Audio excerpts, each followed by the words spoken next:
The Central Bank of Nigeria, CBN, has imposed a 150 million naira fine on banks involved in illegal distribution of mint naira notes to currency hawkers.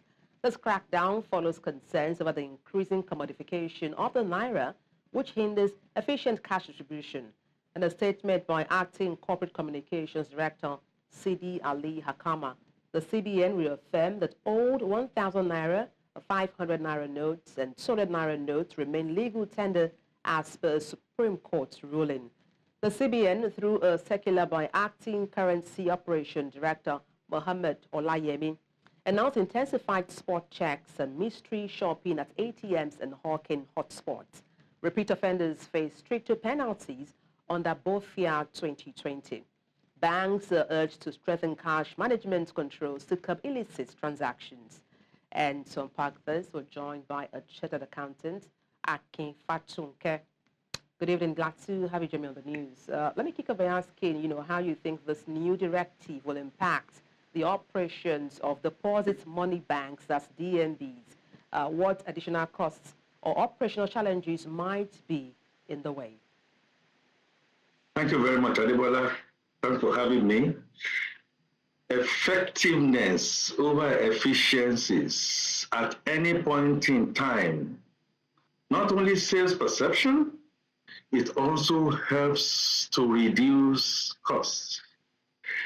I would therefore say that the central bank waking up has been awake, but now being much more effective to impose fines on deposit money operators who follow these new directives is a move in the right direction. Is it going to cost the banks more? I cannot, for the life of me, in cost measurement, think that it will.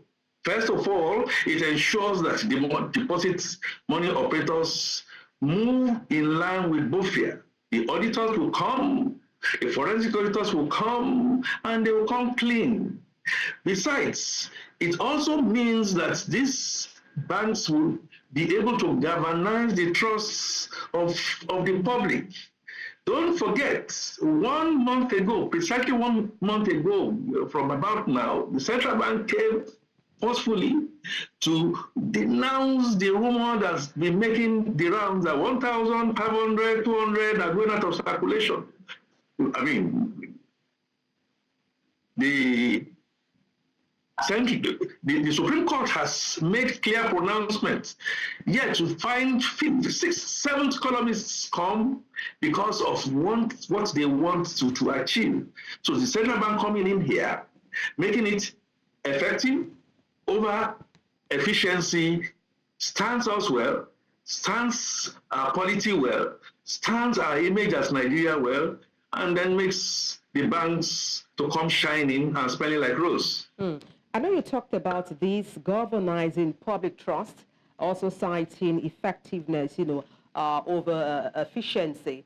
I mean, looking at the banks themselves, what measures can be taken to prevent banks from circumventing this regulation? Very simple, Adibala. I mean, it's common sense that when you catch an offender, when you catch 2 or 3 offenders and make them to face the full wrath of the law, every other person will sit up. I tell you that. Like I said, it's in the interests of deposit money operators to eschew from within the system the collaborators, because this has gone on and there are collaborators within the CBN. I must say, now with the deposit money operators, whereby you see something, take your eyes off, at the end of the day, you go under the table to begin to share money. I know these are tough, terrible statements. Otherwise, it will not be. I cannot, for the life of me, understand why illegal hawkers will grab hold of new mints if it didn't come through this process of collaboration that I'm talking about. And some people are benefiting. And that's one of the reasons why, if you look at your money supply, your M1 and all that, you may not be able to adequately capture it in such a way and manner that you don't have leakages. And when such leakages come, well, who suffers? You and I, at the end of the day, we will suffer. Now, this means are taken to the illegal hawkers, but by conniving customers to go to parties, to go to mutilate. At the end of the day, the Naira notes that are, we call them filthy, it's not even good and healthy for you and I. My mind tells me that if CBN takes a hard, critical decision, it will have gone far to let people, okay? You remember when the headmaster, Mr. Cardoso, came out about the issue of concentrating his efforts on regulation. This is an area of regulation. And I know people were throwing stones there and there. You don't move regulations from certain areas to certain areas. If this is effectively done, he will have been able to put a stamp of authority that we said so, and it should be all-encompassing. I know you touched on this directive impacting public trust, but then expatiate further how this can, influence operations of the banking sector. It will make them much more efficient. I want to believe governance within the banking system will be enhanced. I also want to believe that Nigeria has been dubbed one way or the other of virtually all sectors as fantastically corrupt, including elements of our monetary all this while. We now have a new sheriff in town who has decided that what he's going to do is to look at regulations, okay? Now, if we are going to be having mystery shopping, if we are shoppers, now if you are going to also be doing spot checks, if you are going to be making controls over controls, because controls breaks down if there are no discipline over controls.